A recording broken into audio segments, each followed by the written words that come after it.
मौन छाया था घर पर, लेकिन उस खामोशी में एक अनजानी चिंता ने जैसे दिल की धड़कनों को तेज कर दिया था। माँ, जो हमेशा से अपनी बेटी की खुशियों का सहारा रही, आज अपने बेटे की तकलीफ में डूबी थी। माँ, ये दवाई काम कर रही है, बिल्कुल ठीक हो जाएगी, बेटी ने दिलासा देते हुए कहा, पर उसकी आवाज में छुपी बेचैनी को कोई समझ नहीं पाया। इंजेक्शन की सुई से लेकर उस दवाई तक हर कोशिश में एक उम्मीद थी, मगर वक्त जैसे खेल रहा हो किसी खतरनाक खेल को। रात के अंधेरे में, तेज हवा और बारिश के बीच, बेटी ने मुश्किलों को पार किया। तूफान और बरसात उसकी राह के साए बनकर टूट रहे थे, पर उसने रुका नहीं। उसकी आंखों में बस एक ही ख्वाब था, माँ की जान बचाना।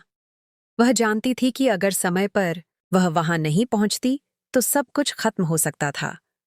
माँ, तुम्हारी बेटी ने अपनी जान तक की परवाह नहीं की। वह सोचती रही, खुद को डांटते हुए कि अब कुछ भी गलत नहीं होगा। लेकिन घर के बाहर एक और तूफान छुपा था। शारदा परजाई का विरोध, जो बेटी की शादी के खिलाफ था। उसकी आंखों में शक और नफरत के बादल थे।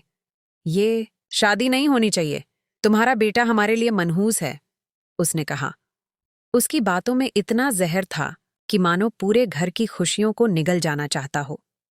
बेटी की बहन, जो सदमे में थी, कुछ कह नहीं पा रही थी।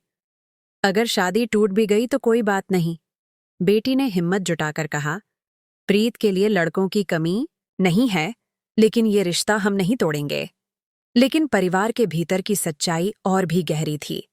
आदित्य की दादी सुषमा की बेरहम चालें, जो नीति को पीछे करने की कोशिश कर रही थी।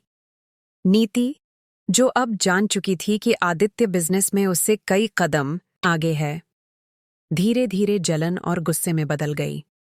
घर में छुपे झगड़े, नफरत और लालच की कहानी धीरे धीरे एक भयंकर तूफान की तरह उभर रही थी।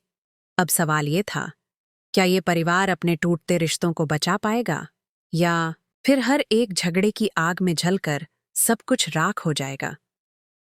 वक्त की रेत पर चल रही ये लड़ाई एक अनजाने अंधकार की तरफ बढ़ रही थी, जहां हर कोई अपने अपने डर और ख्वाबों के बीच फंसा था।